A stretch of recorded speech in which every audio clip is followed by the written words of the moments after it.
Hola queridos amigos de YouTube. El día de hoy, antes de empezar este video, nosotros tenemos una queja. Sí, sí, claro. Y a la vez, no solamente tenemos una queja, sino unos agradecimientos que darle. ¿Por qué? Porque ya somos más suscriptores y cada día que pasa aumentamos más. Pero la queja es la siguiente. Ustedes se suscriben, pero no están viendo los videos. No. Así que les sugerimos que los últimos videos que hemos subido están muy buenos. Dele una vueltecita, pase, dele su like, comente, que están muy pero muy buenos. Y si es que no le están llegando Las notificaciones. actívala. Active la campanita para que le puedan Claro, llegar. claro. Y no tiene que esperar tampoco que le llegue el video o la notificación. Usted también puede entrar al canal Restablecidos y verificar si hemos subido un video. Claro. Bueno, sin más preámbulo, el día de hoy vamos a hablar de textos fuera de contexto. Y es que vamos a elegir un versículo de la Biblia, un capítulo de los tantos que se han sacado de contexto. Hubo una vez una persona que nos escribió diciendo que quiénes somos nosotros para decir que los textos son sacados de contexto. Pero esto ellos lo dicen porque no saben qué significa sacar un texto de Exacto, contexto. sí. Y es tan simple como lo que vemos hoy en día, que hay ciertos predicadores que salen en un video diciendo ciertas cosas, pero cierta página de internet toma un fragmento, un pedacito del video y saca totalmente de contexto aquello que quiso decir. Yo creo que para ellos decir eso, deberían ver el video completo. Claro que sí, y pasa con lo mismo cuando estamos leyendo la Biblia. O sea, yo no puedo interpretar un verso sin antes leer el capítulo entero. Hay versos que sí tienen una interpretación tan propia como Juan 3:16, que no necesariamente tenemos que leer el resto, pero eso es una excepción, esos son pocos versos. Pero la Biblia completa, para nosotros comprender un versículo, dice un dicho por ahí que tenemos que leer el capítulo. Para leer un capítulo, entonces tenemos que leer el libro, y en eso se basa el contexto, para Claro. nosotros entender qué quiso decir el autor, porque no somos nosotros que hemos escrito ese libro, ese libro lo escribió una persona la cual quiso decir algo en un momento, y a eso tenemos que prestarle atención. Y por esto es que cuando una persona toma un versículo Aislado. aislado, cambia totalmente, ¿verdad? Totalmente la idea, porque Claro. lo acabas de decir, lo está tomando aislado, o sea, es como decir, todo lo puedo en Cristo que me fortalece, que eso es otro, que luego le vamos a hablar de eso. Si usted le da mucho apoyo a este video y deja muchos comentarios, quiere decir que le ha gustado y quiere que sigamos Sí, la serie que queremos hacer, ¿verdad que sí? sí, así es. Pero vamos, sin más preámbulo, vamos a hablarles de el verso que hemos elegido para el día de hoy, que se ha sacado totalmente de contexto. Y es un verso que solemos leer mucho, que todos los hemos leído, y yo creo que usted va a saber cuál es. Pero vamos a ver a través de la Biblia, vamos a leer el capítulo entero y vamos a examinar aquello para ver si lo que se cree hoy en día sobre ese capítulo es cierto o es incierto. Exacto. Y el versículo que vamos a examinar el día de hoy es exactamente el que dice, cree en el Señor Jesucristo y serán salvos tú y Tú tu y tu casa. casa. Y muchas personas creen que yo me convertí, entonces mi familia entera será salva. Porque tú te convertiste donde la salvación es individual. Exactamente, mi abuelita que odia a Dios será salva. Mi padre, mi madre, mi tío, mi sobrino, todo el mundo será salvo porque yo creo en Dios. Pero te voy a hacer una pregunta, de ser así, entonces todo ser humano sería salvo. Bueno, en ese caso sí, entonces. Porque si somos 1 millón de cristianos y creemos en Dios, entonces toda nuestra familia también será Todas, salva. todas. Está salva. ¿Y la Entonces, suya? también. Ah, bueno. Entonces ahí anda algo mal, porque la Biblia dice que el alma que pecare, esa Esa. morirá. Y la salvación en la Biblia se trata como algo individual, no como Así algo es. en conjunto. Ah, yo creo en el Señor, entonces mi casa también será salva, como si fuera una protección, no sé. Pero vamos a leer el capítulo completo ahora para que examinemos cuál es el contexto de lo que quiso decir el autor del libro de Hechos. Pero a medianoche, orando Pablo y Silas, cantaban himnos a Dios, y los presos los oían. Entonces sobrevino de repente un gran terremoto, de tal manera que los cimientos de la cárcel se sacudían. Y al instante se abrieron todas las puertas, y las cadenas de todos se soltaron. Despertando el carcelero, y viendo abiertas las puertas de la cárcel, sacó la espada y se iba a matar, pensando que los presos habían huido. Mas Pablo clamó a gran voz, diciendo, no te hagas ningún mal, pues todos estamos aquí. Él entonces, pidiendo luz, se precipitó adentro, y temblando, se postró a los pies de Pablo y de Silas.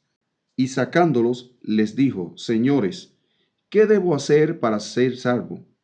Ellos dijeron, cree en el Señor Jesucristo, y serás salvo tú y tu casa.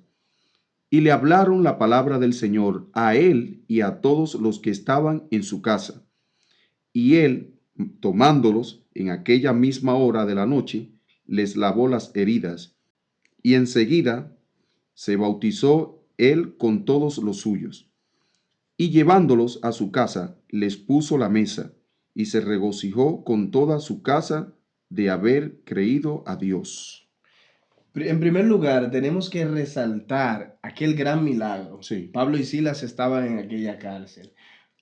Y no solamente que estaban en aquella cárcel, sino que estaban glorificando el nombre del Señor, cantando alabanzas a Dios. ¿Y qué pasó cuando ellos comenzaron a cantar? Se estremeció la cárcel. Hubo un gran terremoto. ¿Y acaso esto no es increíble? Claro O sea, que sí. no podemos dejar pasar este gran hecho que vemos en las Escrituras. Claro que sí. Y nosotros podemos notar algo muy importante aquí, es que en la alabanza, cuando nosotros alabamos a Dios, adoramos a Dios de todo corazón, hay poder. Hay un poder tremendo, claro que sí. Y aquel momento fue un gran momento para Dios glorificarse y darle a entender al carcelero que Él es Dios, que no importa la prueba más difícil en la que uno se puede encontrar, sino que Dios está ahí para responder en el momento adecuado. Claro. Pero aquí tenemos varios personajes. Está Pablo, está Sila, pero está el carcelero, que es prácticamente una de nuestras figuras principales en este momento. ¿Tú te imaginas, tu Place, aquel carcelero en aquel momento cuando comenzó a temblar todo eso y aquellos hombres se le quitaron la cadena y todo? O sea, sintió desesperación también por el hecho de, a mí me van a matar si no encuentran a estos dos hombres en este porque lugar. será la ley. Exactamente, o sea, lamentablemente ya ahí no estaba Pablo ni estaba Sila, y Pablo se le acerca y le dice que no tema, que se esté tranquilo. Entonces el carcelero... incluso le decía que ellos están ahí, todavía no se han ido. Estamos aquí, no nos hemos ido. Claro. Entonces el carcelero le pregunta, ¿qué debo hacer para ser salvo? Ahí está. Recibir al Señor Jesucristo como el único y suficiente Salvador en su vida. Pero aquí tenemos dos interpretaciones que le podemos dar. Claro. Una es, quizás se le está preguntando, ¿cómo puedo ser salvo? ¿No? Está la interpretación de ser salvo, de que no lo vayan a matar, pero ser salvo y libre del pecado. Claro. Y lo vamos a tomar por este punto de vista. ¿Cómo puedo ser salvo? O sea, recordemos que en aquel momento aconteció algo que aquel hombre tuvo que temblar y decir, Claro. pero espérate, ¿qué está pasando en este lugar? Estos dos hombres estaban con cadenas y de repente están sueltos. Es algo increíble. El poder de Dios es algo tremendo. Pero vamos a ver, ¿cuál fue la respuesta del apóstol cuando él dijo, ¿qué debo hacer para ser salvo? Y esto lo vemos exactamente en el verso 30. Ellos dijeron, cree en el Señor Jesucristo y serás salvo tú y tu casa. Y aquí viene el gran problema. Cuando sacamos de contexto aquella promesa que se le ha dado a aquel hombre, pero nos ponemos a analizar estos versos y decimos, realmente esto es una promesa que nosotros también la podemos tomar, y como si el Señor nos estuviera diciendo a nosotros también, cree tú y serás salvo tú y tu casa. Y que muchos piensan eso, que porque tú te convertiste, pues tu familia no tiene que aceptar a Cristo porque ya tú lo hiciste. Entonces, tu casa será salvo, tú y tu casa serán salvos.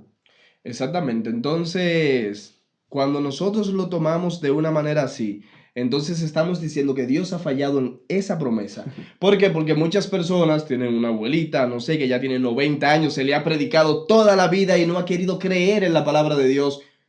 Sin embargo, ¿qué ha pasado? Que se muere y nunca creyó en Jesucristo.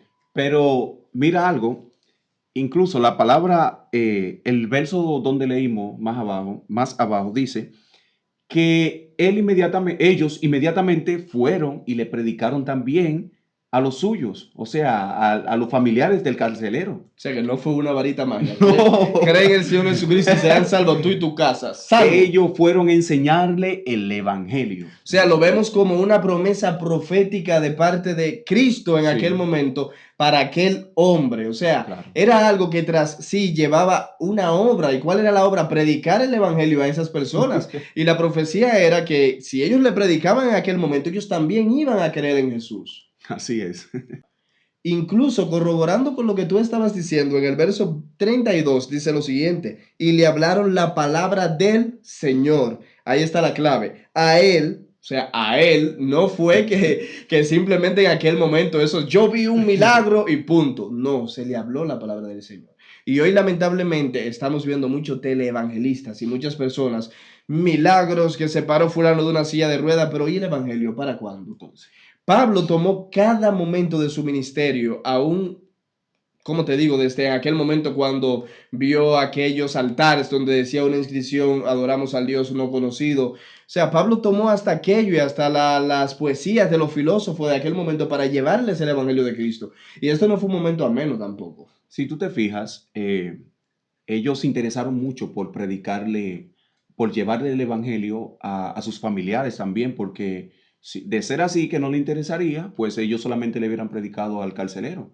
Pero ellos se interesaron por su familiar y fueron allá y le hablaron del Señor. Dice que se sentaron a la mesa y compartieron allí y se regocijaron. Sí, dice que todos los que estaban en casa, ellos le predicaron la palabra a todos los que estaban en aquella casa. Sí. Dice el verso 33, y él, tomándolos en aquella misma hora de la noche, les lavó las heridas, y enseguida se bautizó él con todos los suyos. ¿Y qué dice la palabra del Señor? Ir y predicar el evangelio de Jesucristo a toda criatura. Aquel que fuere bautizado será salvo, más el que no será condenado. O sea, imagínate que en aquel momento Pablo ni siquiera le hubiese predicado el evangelio a aquellas personas. Si ellos no escuchan el evangelio, ¿cómo podrían ser salvos? La Biblia dice que la fe viene por el oír y el oír la palabra de Dios. De ninguna manera pueden ser salvos. O sea, ese era el único método de ellos poder ser salvos a través de aquella palabra o a través de aquella promesa. Entonces, la pregunta nuevamente es, para ir finalizando ya, Dios nos ha prometido que si nosotros nos convertimos, nuestra casa, nuestros familiares también serían salvos. Hay testimonios, o sea, o mejor bien dicho, preguntas y dudas. Una persona en la página nos escribió exactamente eso. ¿Qué pasó con tal familiar mío que nunca vi que se convirtió? ¿Qué pasó ahí? La respuesta es la siguiente. Escúchenme bien. Dios no nos ha dado tal promesa. Eso fue simplemente algo particular. Eso fue un momento para una persona en particular en las Escrituras. Incluso creo que es el único caso que hay en la Biblia. Sí. Cree en el Señor Jesucristo y serán salvos tú y tu casa. Eso no es una promesa abierta para todo aquel que cree, porque de ser así, ni siquiera existiera el infierno, ni siquiera el ser humano tuviera condenación, porque todos seríamos salvos. Porque en alguna familia casi siempre hay un creyente por lo menos. Pero sí existen promesas para nosotros en la Biblia. Claro que sí, en la Biblia podemos encontrar muchísimas promesas que son para nosotros, pero por eso es que debemos analizar cuál es el contexto de cada momento, de cada versículo, ¿verdad? Porque en la Biblia hay promesas que son para el pueblo de Israel, para un pueblo en específico, para un personaje como es el carcelero, y promesas para nosotros como pueblo de Dios. Y una de las promesas que sí se va a cumplir es que un día Cristo viene a buscar a su iglesia. Claro. Y esa promesa sí es para todos. Claro. Pero lamentablemente hay ciertas promesas que no son para nosotros y no la podemos tomar y no podemos creer que son así para nosotros. Sal de tu tierra y tu parentela y haré de ti una nación grande. Imagínate que tomemos eso literalmente. Bueno, nos daría una vida tener hijos todos los años. Así que déjanos aquí en los comentarios qué piensas de esto. Analizando lo que nosotros acabamos de decir, qué piensas de esto, si quieres que nosotros sigamos haciendo esta serie de texto fuera de contexto, y también te pedimos que lo compartas con tus amigos en tus redes sociales, que no olvides darnos un like, suscribirse también. Una manito arriba, suscribirse, activar la campanita para que los videos les puedan llegar. No, los videos no les llegarán nunca. y entrar todos los lunes. Los lunes siempre hay video. Así que no olvide de darnos cariño todos los lunes y Dios le bendiga. Gracias. Gracias.